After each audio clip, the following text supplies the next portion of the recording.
All right, I had to do this video because there's so much confusion with the actual facts for the Letitia James indictment. It's insane. So in my last video, I think I added to that confusion by not properly laying out exactly what's going on in this case. So this is going to be a boring video, but it's going to lay everything out clearly. Now, the New York AG has taken out 3 mortgages for 3 different properties, and each one of those mortgage applications has false statements.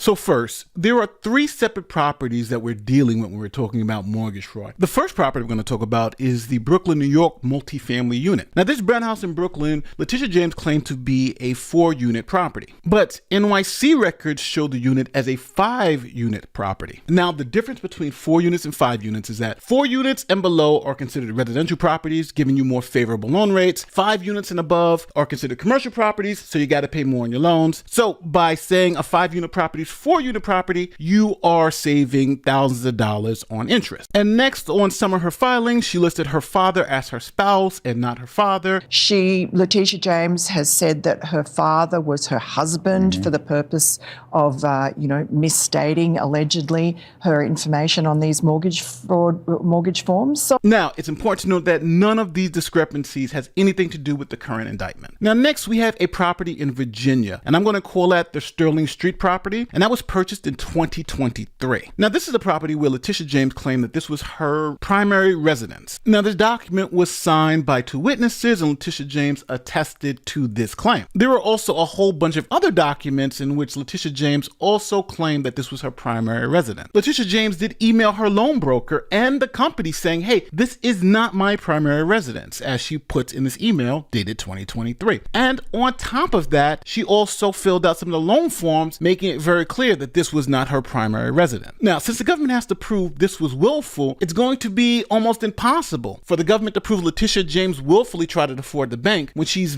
obviously telling the bank and the bank's officers that, hey, this is not going to be my primary residence. So this would easily be chalked up to a mistake. And just so we're all clear, she was not indicted for any of these actions. Now, let's move to the third property concerning Letitia James, which is another property in Norfolk, Virginia, the subject of the current indictment. Now, this loan originated in the year 2020. Now, on the loan application, Letitia James claimed that this property was a secondary residence. She also signed a second home rider promising to occupy the unit and not rent it. That's what the indictment alleges. Here, on paragraph 6, under a signed second home rider, which required James as the sole borrower to occupy and use the property as her secondary residence and prohibited its use as a timeshare or other shared ownership arrangement or agreement that requires her either to rent the property or give any other person any control over the occupancy or use of the property. So by signing that second home rider, she couldn't rent the property. And more importantly, she said she was going to occupy the residence. Now, because Ms. James said that she was going to use this property as a second residency, that allowed her to get more favorable loan rates. Now, paragraph 8 lays out the benefit that James got for listing the property as a secondary residence and not a rental property. And that benefit came out to about $18,000. The indictment also says that the universal property application for the homeowner's insurance indicated, quote, owner-occupied non-seasonal use, further misrepresenting the intended use of the property. Now, to make it even more clear that even though James had listed this property as a secondary residence that she was going to occupy, she actually filed a tax return claiming that she never occupied the property. In paragraph 10 of the indictment, it says here that she reported 0 personal days use. She also received $1,000 in rental income and claimed deductions for expenses related to the property. And she received this loan in March of 2021. Now, Tish James defenders are pointing to this email in which Tish James, in section 5, which is declarations, it says, quote, will you occupy the property as your primary residence? And she puts no. But this email is dated 2023. And this is in reference to the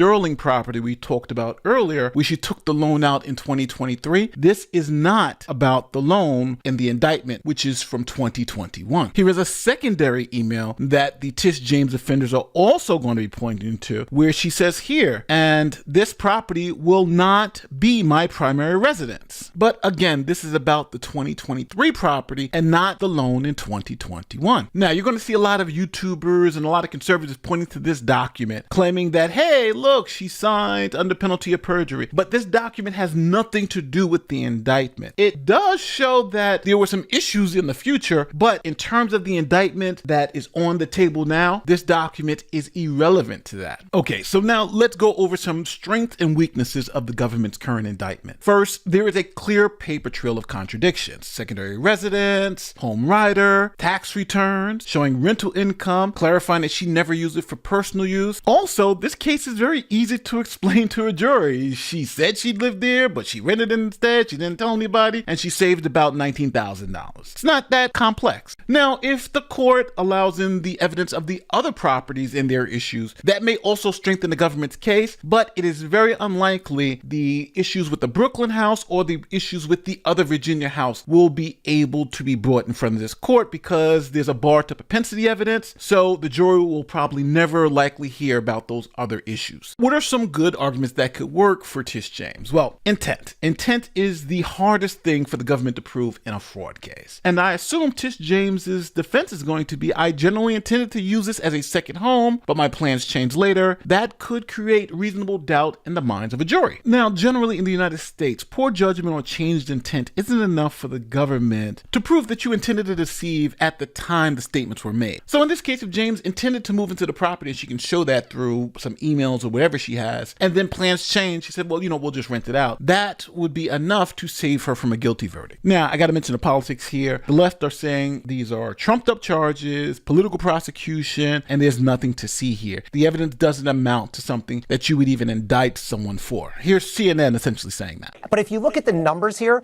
the total purchase amount of the home was $130,000 plus. The amount of the mortgage was just over $100,000. And the indictment says the total amount she profited was $18,000. Let me tell you, I have seen dozens upon dozens of federal mortgage fraud cases brought. I've never seen one for that low of a loss amount. And you have some others on the other side saying this case is ironclad and she's obviously guilty, but only time will tell. So now the Democrats are defending Letitia James like insano stuff.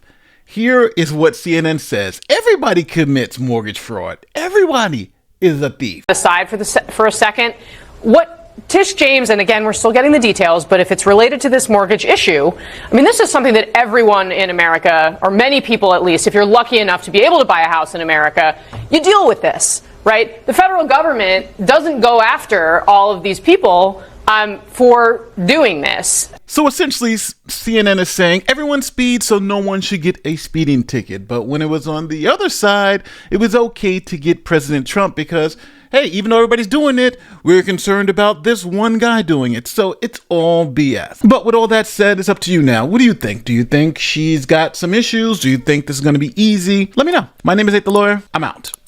Peace.